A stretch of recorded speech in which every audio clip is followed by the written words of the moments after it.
at this point, it is just sad. It is just sad to see how the PlayStation community, still cannot let go that Concord is dead. I mean, I know it's hard, guys. I know it's hard to say goodbye, but let go. It's dead. Shout out to Firewalk Studios. I personally felt like they created a very fun, cool game. I like the characters. I like the gameplay. There's other aspects that I do feel that they could have, released the game better, like having a campaign, fix some of the spawns as far as when it comes to certain modes. Little buffs here and there when it comes to other characters, but from how the vanilla game launched, they released a good product in my personal opinion. I gave it an 8 out of 10. Damn. I'm sorry. My score, because I enjoyed the game. I fell in love with a character named Itzy, little cat. I beg your pardon. I beg your pardon. Character. I just love the gameplay. I love the design of that character. I love how she moves around in the world, her abilities. I love the hell out of that shit. You know what I mean? And majority of my time playing Concord was playing with that character because that's how much I loved her. And just to see all that go away in 2 weeks. It's so hard to say goodbye to yesterday. Outside of a lot of things, right? They're saying we recognize that our game aspects. I know that Itzy would be okay. It was a little kind. Other aspects around, where people calling the game woke. Don't go. Sweet Baby Ink, which had nothing to do with the game. Whatever the reason. Meow, meow. I have. Itzy, you're dead. Come on, Sony fans, get over it. This game is dead and gone. Today, however, we are going to talk about how Nintendo just saved Sony from having some really, really bad news. Yes, Mario and Nintendo did it. And we'll also talk about a new game that just came out that is running significantly better on the Xbox Series consoles compared to the PlayStation 5. We'll see what that game is. In addition to all of that, let's talk about some gaming news. So you know what? Let's get it! This is a sickness! Let's get it! Let me just say, guys, before we start the video, thank you for making me hit 3,000 subscribers. I was hoping to hit 3,000 before year end, and we did it way before time. So we are not going to stop here. We are going to try to continue growing the channel to 4,000. So the next goal we have is 4,000 subscribers. So hit that like button, support. You get great Xbox news, of course. It's with a little funny twist, a little Nintendo news inside there, and of course the sweet Himalayan salt from the PlayStation community, the ponies as they are called. Yeah, buddy. So if this type of content interests you, please hit that subscribe button. Now let's get back to the video. First up, let's talk about the PlayStation 5 Pro. We know that for the past few months, there has been a lot of rumors about the PlayStation 5 Pro, but it just so happened that while putting up promotional adverts for PlayStation 5 30th anniversary, some keen-eyed PlayStation fans would have noticed this. Yes, as you could see, there is a silhouette of PlayStation 5 with 3 lines or 5 lines. This indicates that yes, they are basically confirming that there is a PlayStation 5 Pro. Now this is very important for the PlayStation community because they are dying and they can't wait to have this PlayStation 5 Pro. But a lot of persons was asking, you know, who is this PlayStation 5 Pro for? And you know, a lot of the PlayStation fans who are going to buy the PlayStation 5 Pro is saying that they are buying it for GTA 6. You see, GTA 6 it's rumored to be coming out at the same time with the PlayStation 5 Pro. And so these guys are saying, yes, we are going to buy it and play it on the best console ever, the most powerful console ever. That is what the PlayStation community is hoping, you know, that this is what happens. Even the guys there at IGN was saying the same thing. Let's revisit the poll from last episode. You were talking about all these PlayStation 5 Pro leaks. We asked the audience, what are you willing to pay for a truly next-gen PS5 Pro? And 63% of you are willing to pay nothing, not interested in a PS5 Pro. Which is a little bit interesting because we've been talking about who, you know, no one was asking for Concord. Sony went ahead and put Concord out. I don't know, Max, is Sony gonna put out a PS5 Pro even though no one seems to want that? What if I told you that the PS5 Pro could run Concord at 8K, 120 frames? Oh, never mind. Sorry, Concord's offline. I don't know who the PS5 Pro is for either. So I would love to be wowed, blown away, but I'm also, again, it's that good old PS3 era Sony hubris. Yep. It's for people buying GTA 6 in their console at the same time. That's what. I guess so. Yeah. Yeah. So even Dustin is saying that here what the reason for that is because of GTA 6. Well, what if I were to tell you that there are, you know, rumors going on there that GTA 6 is you know, delayed until 2026. So if the PlayStation 5 Pro comes out this year or even early next year, it will have no major game like GTA 6 to propel the console. Yes, isn't that something? Look at this. Look at all of these reports here showing that here what if this rumor is to be true, that GTA 6 is you know, postponed or delayed until 2026. So what does the PlayStation fan base has to play on this PlayStation 5 Pro? Now I'm guessing Death Stranding would be a major game, but other than Death Stranding, what else game you know, Sony really has to show off this PlayStation 5 Pro or PlayStation 5 Pro with? Nothing, nada. So it will be another cash grab by Sony. But let me hear what you think. Do you think that the PlayStation 5 Pro really needs a game like GTA 6 to propel the sales? Or do you think a game like Death Stranding 2 would be enough to do what Sony wants this console to do? Let me know in the comment sections below.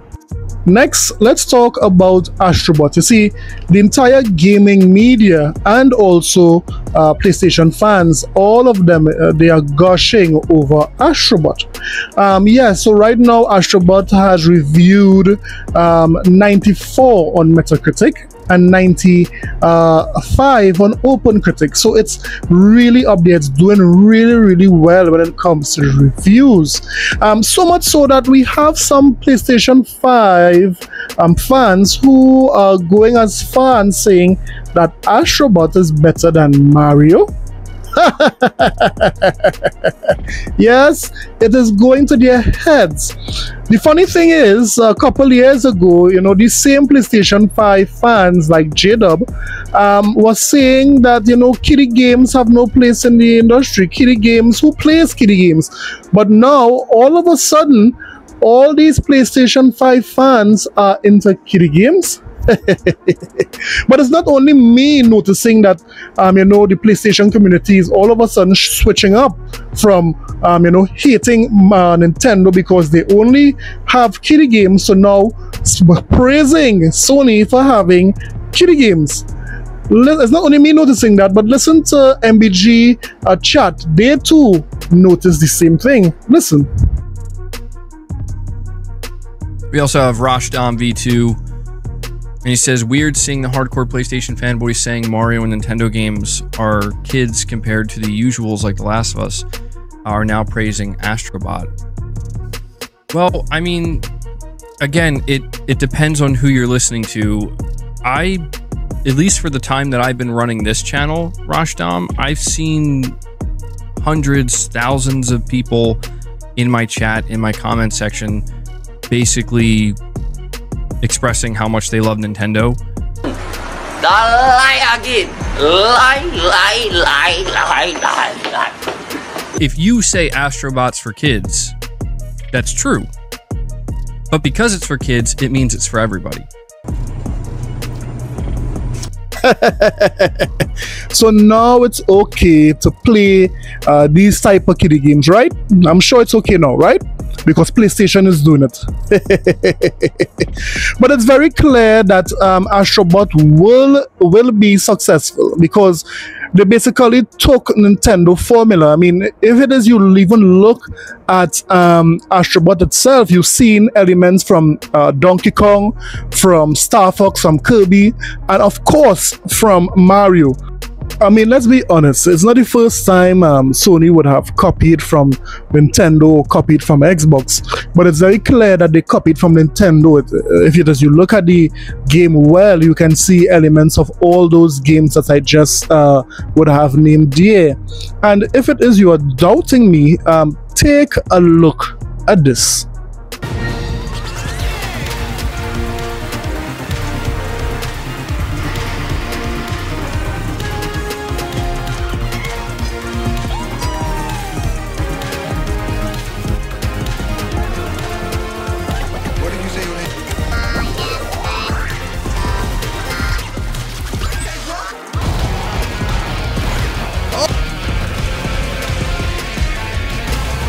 Wow. You see, Sony, you could fool, these younger gamers, but gamers who have been around for some time cannot be fooled by, this. Look, we even seen Splatoon there. So yes, Sony copied Nintendo, as you can see, evidence and proof there. I mean, if it is you look closely, you will see even more elements than I saw. But it's very clear that this game might be Game of the Year because they copied most of Nintendo's formula. Another reason why this game might be Game of the Year is because we already see Jeff Keighley gushing over Astrobot. Yes, he cannot help himself. He really cannot help himself. Wow. And we all know that Jeff Keighley has nothing to do with who wins the Game Award. Of course, Jeff Keighley cannot, influence who wins the Game Award. Come on, man. This thing is totally transparent. Everyone knows that Jeff Keighley and his team there at the Game Awards are very honest. They are transparent. I mean, everything is above board. Everyone is given a fair chance. Yeah. So it's very clear. This game has already won Game of the Year. I mean, thanks to Nintendo, thanks to Jeff Keighley, Astrobot has it in the bag. It's a wrap. But let me hear what you think about everything that was said. Do you see the evidence of Sony copying from Nintendo? It's very clear. Let me know in the comment sections below. And finally, let's be honest, the Series X is a better performing, all-around better console than the PlayStation 5. And we know that, the devs know that. But because, PlayStation is the market leader, most developers prioritize the PlayStation 5 over the Xbox Series X and S. But we know if they utilize the tools that were given to them, the Series X and S will blow the PlayStation 5 out of the water when it comes to performance. And here is a very good example of the Series X doing exactly that. At Warhammer 4K, let's look and see which one of these multiplayer games does better on the individual platforms. Is it doing better on the PlayStation 5? Is it doing better on the Series X? Let's look and see what Digital Foundry is saying. Listen. That is, let me just start off by saying that the PlayStation 5 version goes as low as 35 frames per second. I would say less than positive, especially on the first point of contact, which was for you PlayStation 5, right? Yeah. We'll talk about a tough first impression. Yeah, not so steady there. Basically, you noted that even in just the first mission, as soon as the enemies started piling up on screen and more started to happen, that's when the frame rate could dip down first into the 50s, for example. And then as more enemies come in, more things happen. It can go down into the 40s, and you even experience slower in the campaign, correct? Yeah, for sure. I mean, it starts off pretty well with the tutorial bit. You've got the first sort of planet, which is a lot of jungle foliage, but still quite condensed areas, like small arenas, if you like, or dust bowls, which don't encourage too many enemies to appear, and you're usually getting 60 out of Series X and PS5 that way. Where you do start to see a bit of a problem is when it opens out in like military bases, and you have a first set piece with a giant pit in the middle, as all these Tyranids come over the hills in the distance, and they land in the middle, and you've got to take them all down. That's where I saw PS5 going very far down, like into the 40 FPS line. And even we're seeing worse later on PS5, I noticed. There's a set piece, a really cool set piece, when you go into an interior and you think, okay, everything's going to fly at 60 now because there's barely anything taxing the system at this point. But no, Saber Interactive throw in a new mechanic with the flamethrower. I mean, look at the frame rates of the PlayStation 5. This is no wonder why these ponies are looking for the PlayStation 5 Pro, because the PlayStation 5 is going lower than the white line in the road. Look at this, 34 frames per second, and this is your king. And all these tiny creatures, rippers, collect up and into a swarm, quite similar to A Plague Tale Requiem's rats. And at that point, there's no two ways about it. The number of enemies on screen, combining the rippers and the Tyranids in one big battle, there's no chance PS5 seems like can cope with this. So it's not the flamethrower, it's the number of enemies on screen, because as soon as you start to kill off all those waves, that's it, you're free and you're back up to 60. So yeah, we're down into the 30s there on PS5, at worst into the mid 30s. So that was my first exposure to it. It's all CPU all the time. But then obviously picked up the Series X version, and there was a marked improvement pretty much across the board from the start. Let's go in order, like tutorial, fine, as expected. But then you get to the pit in the first military base, and suddenly we're at the 60 FPS line, and we're thinking, all right, well, what's going on here? Is this, you know, how is this such an increase? But it is what it is. There are still drops. There are dips into the 50s, mid 50s, but nothing on the level. Like, we're looking at a 10 to 15 FPS boost over the PS5 version. 2 steps ahead. I am always 2 steps ahead. This has been the greatest social experiment for my entire life. Which is significant. Like, that is the difference for me between this game being playable as a 60 FPS mode with a bit of an assistance from VRR if you have that supported. Whereas PS5, the VRR window is obviously reduced to 48 to 60. Series X has a wider range there, and yeah, and it has more frames to work with as well. And I guess the wow. The Xbox Series X is always 15 frames to 20 frames ahead of the PlayStation 5. But you look at that. So it's very clear when it comes to Warhammer 40K, we are seeing that it's running better on the Xbox Series X. It's very clear that this game was, you know, optimized well for the box, and because of that, we can see the clear advantage on the Xbox Series X. But hear what you think of the Xbox Series X beating the socks off the PlayStation 5 when it comes to running this game. Let me know in the comment sections below. Don't forget, guys, let me hear what you think about everything that was said today. Leave a comment. Don't forget to like and subscribe for more videos. I'll see you guys in the next one. Later.